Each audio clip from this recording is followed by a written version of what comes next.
जंगल के बीचों बीच एक और दुनिया थी। वो थी भूतों और चुड़ैलों की दुनिया। गांव के सभी लोग उन भूतों और चुड़ैलों से बहुत परेशान थे, क्योंकि उन भूतों और चुड़ैलों की टोली कभी भी गांव में घुस आती और एक इंसान को अपने साथ उठाकर ले जाते। हम कब तक ऐसे ही हाथ पर हाथ रखकर बैठे रहेंगे? कुछ तो करना होगा हम सबको मिलकर, नहीं तो इस गांव में एक भी इंसान नहीं बचेगा। वो भूत किसी को नहीं छोड़ेंगे। वो भूत और साथ में चुड़ैल भी, वो एक टोली बनाकर आते हैं और गांव में घुस जाते हैं। उनका सामना हम तो क्या, कोई भी नहीं कर सकता। देखा था ना कल क्या हुआ था? शंकर ने उन भूतों से की कोशिश की और भूत उसे ही उठा ले गए। वो भूत मेरे पति को उठा कर ले गए। वो भूत मेरे पति को मार डालेंगे। उन्हें बचा लो कोई तो। अब मैं उनके बिना कैसे जीऊंगी? अरे कोई तो बचा लो उन्हें। मीना अपने आप को संभालो। तुम्हें तो पता ही है कि उन भूतों से अभी बहुत परेशान है। वो कभी भी गांव में घुस आते हैं और एक इंसान को उठाकर अपने साथ ले जाते हैं। उनके साथ वो क्या करते हैं किसी को कुछ नहीं पता। गांव के सभी लोग आपस में बात कर ही रहे होते हैं कि तभी वहाँ एक बूढ़ी चुड़ैल आती है।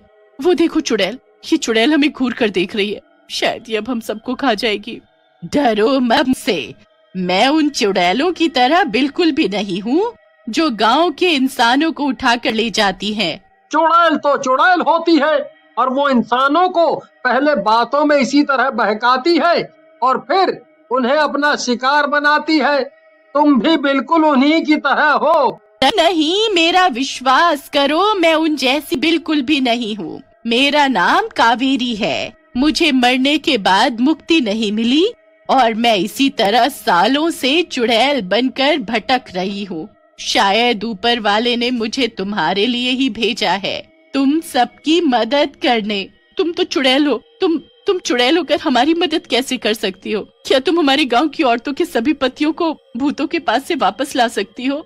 मैं उन्हें नहीं ला सकती क्योंकि वो अब इस दुनिया में नहीं है, पर मैं तुम सबको उन भूतों चुड़ैलों की टोली से बचाने की पूरी कोशिश करूंगी।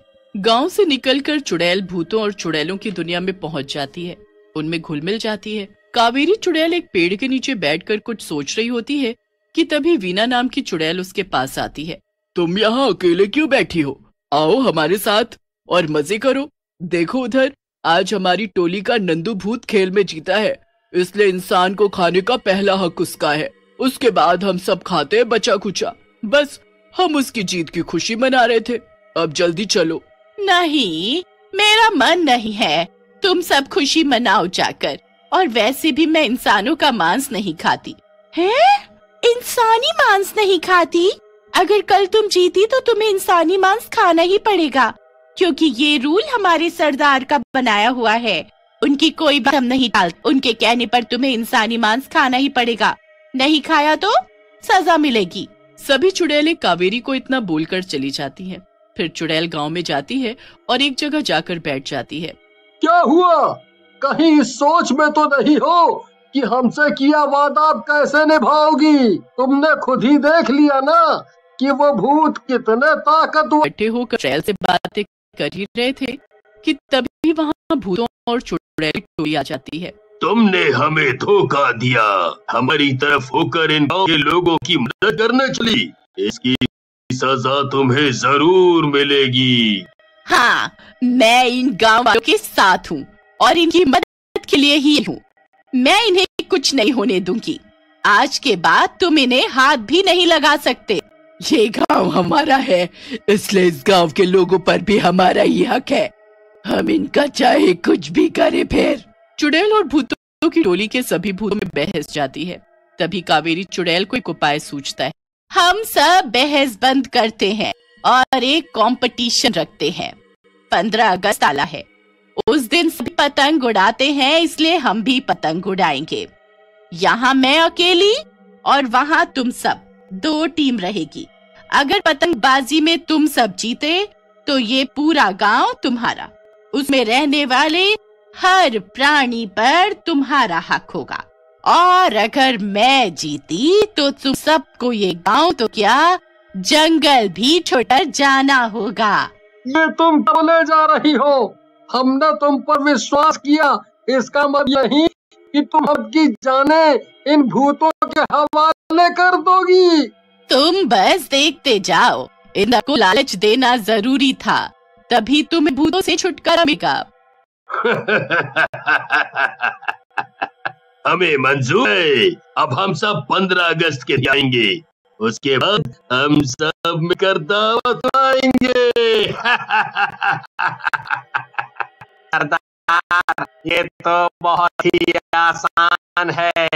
जब मैं बहुत छोटा था तब खूब पतंग आया करता, मुझे अच्छे से आती है पतंग उड़ानी। इस चुड़ैल को तो मैं यूं हरा दूंगा।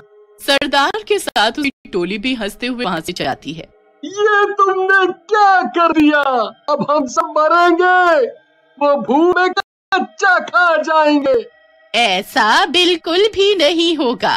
शारदा, तुम्हारा बेटा बहुत अच्छी पतंग उड़ाता है, क्या वो पतंग उड़ाना सिखाएगा? हाँ, क्यों नहीं, और तुम्हारे साथ हम सब भी पतंग उड़ाना सीखेंगे। मैं तुम्हारे साथ हूँ। हाथ पर हाथ रखने से अच्छा है कि कुछ तो करो, क्या पता हमारी जीत रंग ले आए और हमें इन सब भूतों से मुक्ति मिल जाए। शारदा का बेटा मिंकू चुड़ैल को पतंग उड़ाना सिखाता है। वहाँ जंगल में भूत और चुड़ैल मिलकर पतंग उड़ाने की कोशिश करते हैं। कभी वो फट जाती तो कभी पेड़ में अटक जाती। वहाँ गांव में मिंकू चुड़ैल को पतंग उड़ाना सिखा चुका था। चुड़ैल बहुत ही अच्छे से पतंग उड़ा रही थी।